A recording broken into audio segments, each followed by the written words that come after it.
უნდა გაჩვენოთ სად დამასახლეს. მე ვიყოფები ხა უბუდში, ეს არის ყველაზე წმინდა ადგილი ყველასთვის, ვისაც კაცის კრონება უნდა. და მე ვთხოვე სასტუმროს, რომ ბოლო დღეები მაქვს მეთქი და წინ 2 თვე მელოდება მეთქი უმძიმესი სამუშაო და დამასახლეთ მეთქი ყველაზე გარიყულ ადგილას და ეხლა გაჩვენოთ სად დამასახლეს და რამდენი ხანი გჭირდება იქ რომ მივიდეთ.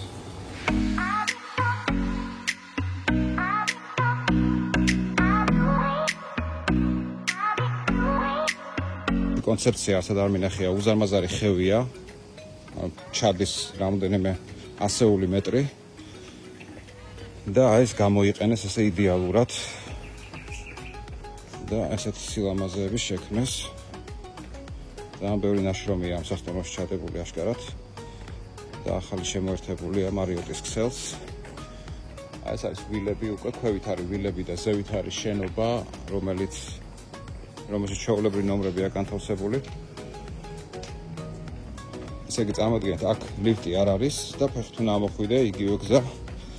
ახლა ხანში შესული ადამიანი, ხანში შესული მილიონერები როგორ დადიან აქ არ ვიცი.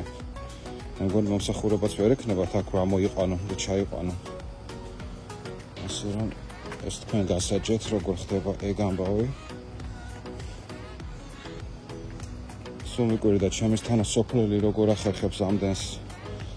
ერთ-ერთმა დამიწერა რომ შენ სოფლელიო, შენის თანასოფლელიო, როგორ შევავა ამ დღესო და მე თვითონ არ ვიცი მეგობრებო, დედაჩემი არის ქვემო ალმიდან. თუშების სოფელია, თუშების მეგობრებო. ესე იგი თუშები ყოფილოთ ეგეთი მაგრები? ნუ რეალურად რაჭველი ვარ სისხლით, მაგრამ დედაჩემის ნაწილობრივ თუშის ელემენტები აქვს, ასე რომ თუშეთი მეგობრებო, მე მგონი ამერია გზა, ხო, აქ ამერია გზა, ამოდით დავიკარგეთ. რაღაც არასწორად ჩამოვედით. უნდა გავაგზელებინა კიდევ ქვევით. აი ჩვენი არის მე-11 ყველაზე ბოლო ვილა. წარმოიდგინეთ როგორია ამოსვლა აქ. მე კი ვარჯიში ჩამეთვლება პრინციპში ასვლა დღეში რამოდენიმეჯერ. აი ესეთი პერსონალური საქანელა მაქვს აქ. ეს არის მხოლოდ ჩემი. რამოდენიმე დღით რა თქმა უნდა და ეს არის ხევის კიდე ღრმავდება იქ სადღაც ჩადის. და ახლა დაგათვალებენ ჩემ ვილას, ჩემზევით არა ვიღაცის ვილა. იქით კიდე ვიღაცის ვილა. ახლა შევიდეთ ჩვენს ვილაში. ხო, ლამაზია რა თქმა უნდა ეს ბუნება ყველაფერი, მაგრამ საქართველოს სამფრიარჯობია მეგობრებო, სერიოზულად დავუნებით ამას. ეს არის ჩემი კამერა, გაიცანით, ჩემი დამცველი, რა თქმა უნდა, მხოლოდ დაბალი კლასის ქურდებისგან, თორე ხა ვიღაცამ რომ მოიდომოს ჩვენი გაგვაგორებს უცებ, ასე რომ მაგის დაცვა ჯერჯერობით არ გვაქვს, ასე რომ სანამდროა გაგვაგორეთ მეგობრებო, თორე ლუქსიუმი რო გაეშვება მერე უკვე თქვენ გაგორდებით. ესე იგი, ხო, ანუ ეს გასაგებია აქ მთელი ამბავი.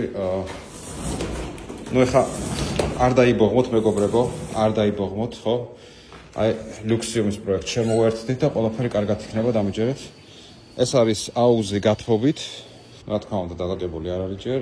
ეს დავაყენებინე, იმიტომ რომ ძალიან საშინელი სინესტის სუნია და ხევში რო ვართ, აქედან შემოდის.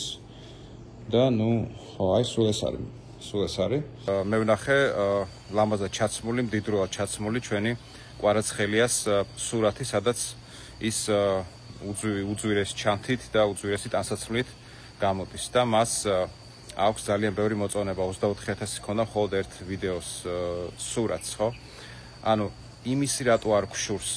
იმიტომ რომ ის საქართველოსთვის დიდ რაღაცას აკეთებს, ხო? და ვინაიდან ჩვენ ჯერ არ ვჩანოთ გლობალზე, ეს ხო არ ნიშნავს იმას, რომ ჩვენ არაფერს არ ვაკეთებთ საქართველოსთვის, ხო? ჩვენ ვართ ყველაზე სუფთა პოლიტიკური მოძრაობა, რომელიც დაიწყო პოლიტიკური მოძრაობით, მაგრამ რეალურად გლობალური იდეოლოგიით, როგორც არის ახლა ლუქსიუმი. ანუ შეცვალე მსოფლიო იყო ჩვენი გლობალური იდეა და ამ შეცვალე მსოფლიოს ნაწილი არის ლუქსიუმი. ასე რომ ჩვენ არანაკლებ საქმეს ვაკეთებთ ვიდრე კვარაცხელი ან სხვა ნებისმიერი ქართველი, ასე რომ მოიწონეთ, გიხაროდეთ ჩვენი წარმატება, იმიტომ რომ ჩვენი წარმატება თქვენი წარმატებაა. ყოველდღე გაითვალისწინებთ, რომ სანამ დრო არის, იყავით მფლობელი ლუქსიუმის. მერე გამიხსენებთ.